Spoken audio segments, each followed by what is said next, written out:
I got a kind of broad topic actually. First of all, the development of the scene in India and how you see it happening, and also Indian musicians and Indian producers, their position and the position of India in a kind of global circuit, right? Yep.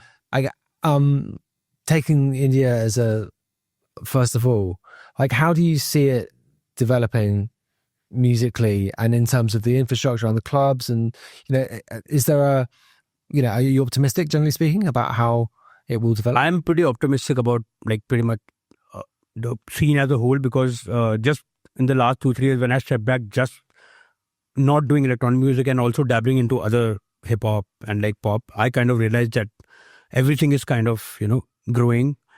The new voices from India are really, really strong, and they are very they want to sound Indian but also sound global, and I think that works. Let me just interrupt you and ask you about that, because specific Indian sonic influences are not really present in the majority of Indian dance music now, Indian dance music now, and so definitely not in your music. It's less, but I do think we kind of need that to have a prominent Indian voice for sure.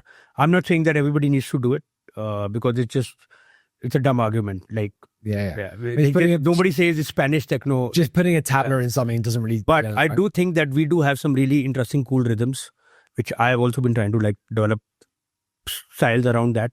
I don't know how much you know about the Colombian electronic music, Araco and all that. Yes, I really think it's interesting what they did with culture and electronic music. Yeah, I think something to blow up from India, we'll probably need to have that. This is just a very songwriting brain now in the 2 years, I think. Our biggest kind of Indian, have you heard the Charanjit Singh record? Which one's right? Charanjit, the first acid house. Oh, yeah. Right? It also works because it's Indian sounding scale. Yeah. Right? So I don't know. I'm trying to kind of still figure it out, because I definitely think the sampling bit of Indian things over house music or drum and bass or whatever is done to death. Yeah. Nobody really needs to dabble into that more. It should put to bed, because every 5 years I see a resurgence and it gets popular in India because it's very recognizable, and then these producers really get popular. Okay. Nothing against it, but I do think we need to move away from starting integrating the new Jeff Mills show. There's a tabla guy there, right there. Yeah. Something is happening, Sure. And that's our kind of rhythm. We just haven't owned it properly, I would say. Okay. And I'm going to kind of for sure try to experiment. So it needs to be kind of integrated into music rather than just sticking something on top. Yeah, but also I don't want that tag to be there that all Indian people need to make. That's how you are like a techno producer, because that makes no sense. Techno is supposed to be like a global voice. Yeah. Nobody says Bavarian techno, it doesn't make... Yeah. So, but Indian influence, something to translate as a big genre. That's what we've not done is personally, I think we need to kind of do again. Is to create a genre from our country, which is obviously is going to be Indian sounding, whatever they. Yeah, and sorry, I interrupted you. You talking about the development of Indian scene and the infrastructure around it. So the optimistic view. You are generally speaking optimistic about. I am, because I keep meeting new musicians and all. They are all they come with this new energy of, because I might be wrong. I mean, nobody should quote me on that, but I do think having a right-wing government in power, apart from politically whatever happened, it somehow did make people look inwards, which I think all my generation, millennials, we kind of just were always looking at the West for everything, for inspiration. The new generation is different. They want to be Indian. They'll dress up Western, but they want to be Indian. So I think there's something interesting happening, in the music space, where they're not going to sing in English. Take it or leave it. Right. Yeah. So interesting. Regionally, it's happening from small towns, and these people I get sent demos sometimes, a regional guy, but he's put a drill beat. Okay. Which is to me interesting. Yeah, right. Because if he's doing a British accent, that'll sound dumb. Yeah, right. Yeah, man. Well, I mean, that was the the precursor to grime was UK hip hop with the guys putting on American accents, right? I mean, it makes no sense, right? But as soon as you find your voice as the authentic local voice, I guess, and grime's a great example of that. And India is like a really massive country. I feel like we have 5 countries within our country. So everybody has like a very different, unique voice. Like the north, south, west, east can sound completely different. Yeah. If they really start like just focusing on that and integrating with electronic music.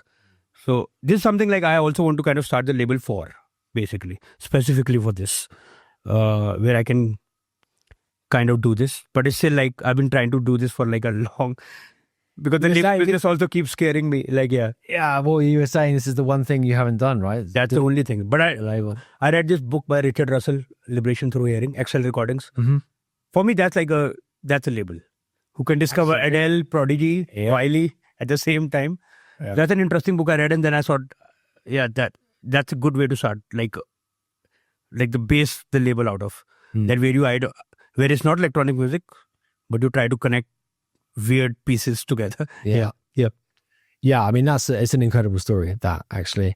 And obviously, if you can get an Adele in there that can pay for everything else, that's going to help as well, right? But like, I don't know. I mean, let's see. It's just the label business keeps weirding me out. Yeah, man. I mean, it's one of the hardest things. I'm always saying to people, this is the hardest bit of the industry. But actually, I think really promoting is probably the hardest bit of the industry.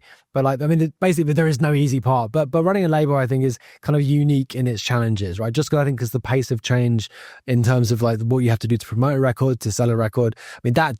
I mean, it's ridiculous how many times this has changed, like, even in the past 5 years. It's crazy. So the next kind of phase of my party, I really want to start selling music at the party, right, as a social experiment. Okay. And see how that works. Okay. If it works, then I'll definitely start a label. Selling vinyl, you reckon? Anything. Okay. Digital also. Just put like because the party itself is like, there's no lineup, there's nothing to do. Yeah.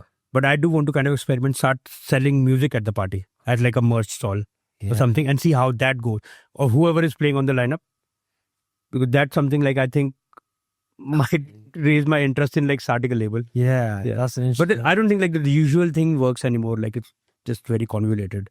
Like it's crazy. People have running a PR agency. Like yeah. I mean, the old models are, I think, played out, and the people who now are able to be successful are, doing something a fresh take. On it, right? Yeah.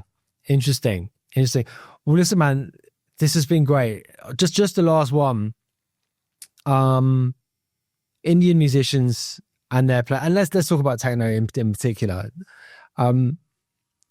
The place of Indian techno DJs in the global scene, the global circuit, not just related to Europe, but it's a whole thing. I mean, how do you see that? How hard is it as an Indian DJ to? Very hard, like, because I think we are isolated in this little silo, away from. I mean, all the foreign press, I would say, just started writing about us like 5 years ago. Before that, there was literally